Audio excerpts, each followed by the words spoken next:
around the Eyre Peninsula for the last couple days. I've stopped at a few places: Smoky Bay, Streaky Bay. I've just come from Gringley Beach. I highly recommend going to Gringley Beach because it is just an amazing little beach down there, and there's heaps of free campsites. You've got actually 2 beaches, so you've got the beach with the rock pools in it, and when you do go to the rock pools, make sure you go to the ones which are on the right side of the beach, not the left side of the beach, just because the left side of the beach ones are quite hectic with the waves, and the other one is a lot calmer. Also try go during low tide because it makes it just a lot nicer experience. And then also you do have the main Gringley Beach, which is a nice little kind of covey type beach, which a lot of surfers go to, so you've got that as well. Do be prepared for wind. I had a really shit sleep last night because I started off with just a light wind, and then probably about midnight the winds just picked up heaps and my whole entire car was just shaking. Yeah, I would definitely recommend finding a nice sheltered spot. Streaky Bay, I would recommend only staying for like a day or so. There is quite a few nice beaches. The Granites is one, and the Smooth Pools is another one. They're the only 2 places I actually really went, so I would definitely recommend the Granites. So the Granites is one of the nicest beaches I've seen so far. And then Smoky Bay is just a nice little town to stop off in and relax and just recover from your long trip, especially if you've come from West Australia. Today the plan is to go into Coffin Bay National Park, which is a national park located near the small town of Coffin Bay. It's about 40 minutes out of Port Lincoln, I think. So majority of the park is actually 4-wheel drive. I'm not doing any of the 4-wheel driving parts because I am by myself, and a lot of it is sand dunes and very soft sandy terrain. I don't really trust myself right now doing that, like especially in my car, because she's quite top heavy, and the last thing I want to do is get stuck. If you are an experienced 4-wheel driver or have the balls, by all means go out there. Apparently it's amazing and there's heaps of nice free camps out there. Just do check the tides because a lot of it is beach driving, and I have heard that once the high tide comes in you can get stuck out on the beach, which is not what you want. However, in this video I will show you all the places you can get with a 2-wheel drive, because I'm not doing any of the 4-wheel driving, which is a few places. There's not really that much, but apparently one of the nicest beaches, which I'll be going to and show you, is accessible by a 2-wheel drive. There is also a campsite that I'm staying at, which is the Yangi Bay campsite, which is accessible by a 2-wheel drive, so I'm staying there as well. And then there's a couple lookouts you can go see, so you could really spend a day there or so, but you could easily spend 2-3 days if you have 4-wheel drive and you want to go do all the 4-wheel driving tracks. But other than that, I hope you enjoy. Let's go do it. This is what I mean. This road here is essentially all you can do by 2-wheel drive, so you can go to these places. You can't go here, that's 4-wheel drive, and then all of this is 4-wheel drive, so I won't be doing any of that, unfortunately.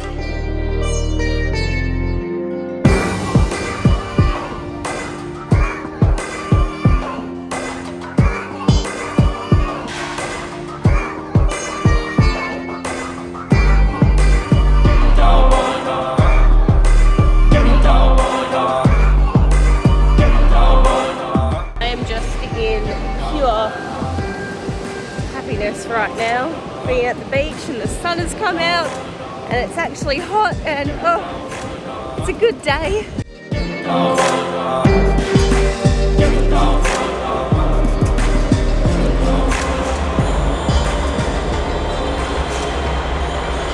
I've just been to both of the lookouts, the Golden Island lookout and the other one that I can't remember the name of. I mean, they're nice, but I don't think I would spend much time here. I think it's just to stop off and have a quick look and then be on your way. I had a slight change of plans.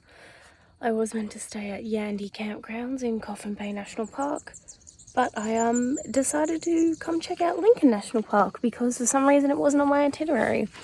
And I'm happy I did because it is amazing, and even though it is overcast, it is super quiet and super calm. So all my drone photos probably won't be as vibrant blue as what it usually is, but like it was just so calm. It was so easy to follow drone. It was really nice.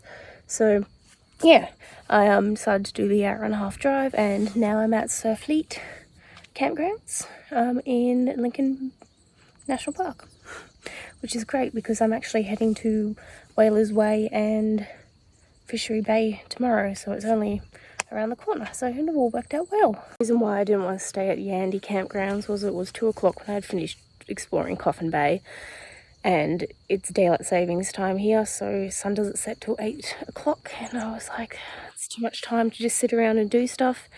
And also it just wasn't really a vibe. I didn't really vibe with that campsite, so yeah, I'm here now, and that's the setup. And then we got a nice view of the bay down there, so yeah, I'm pretty happy with my choice. One thing I love about South Australia so far is the fact that it does not take a long time to get to places. Like, I'm only doing an hour, 2 hours driving max. And even today, like, I decided to change national parks, change from Coffin Bay to Lincoln, and it only took me an 1.5 hours. Like, you can't do that in WA. Everywhere it's like 2-3 hours max, sometimes even 10-12. Like, it's great. I love this.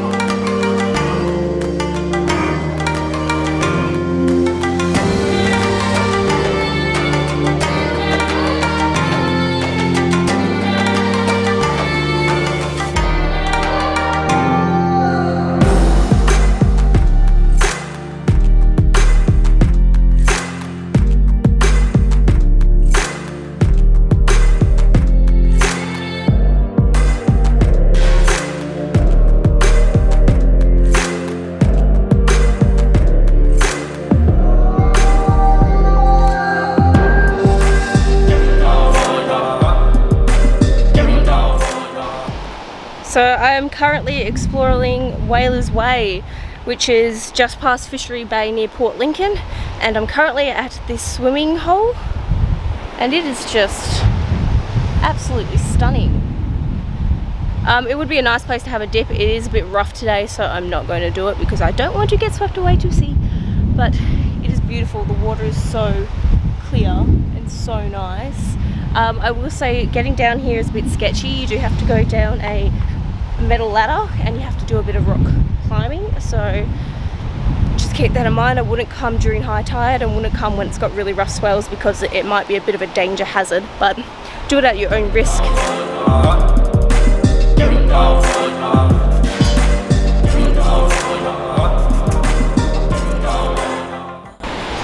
This is what I mean. You have to do a little bit of a rock scramble to get to it, and I'll show you the metal ladder way, which actually leads you down. So that's the metal ladder way, and then when you come down, you want to turn towards this headland, and that's where the swimming hole is.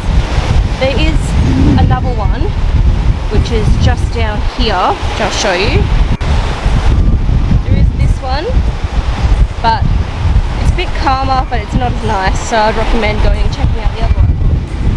I definitely wouldn't recommend you do that in a dress and thongs like I did, and with a backpack, because it's pretty hard trying to get up that ladderway with this thing on your back, but it's worth it. Definitely check it out.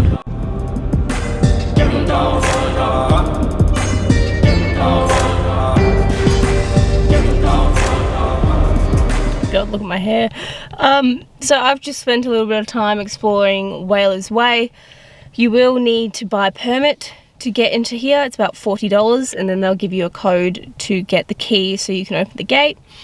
It is really nice coastline. It's really rugged, raw coastline. It is super windy today, so it's making it a bit hard to explore everything.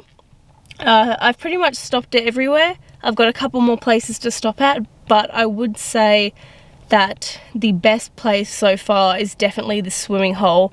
That is just absolutely amazing, and if you went there on a calm day, that would be really beautiful just to sit there and chill for the day. But everything else is nice to look at, but I don't know if I would bother, especially if you don't have a four-wheel drive, just because the roads are really corrugated and really rocky, and your two-wheel drive might take a little bit of a hit if you try to come down here.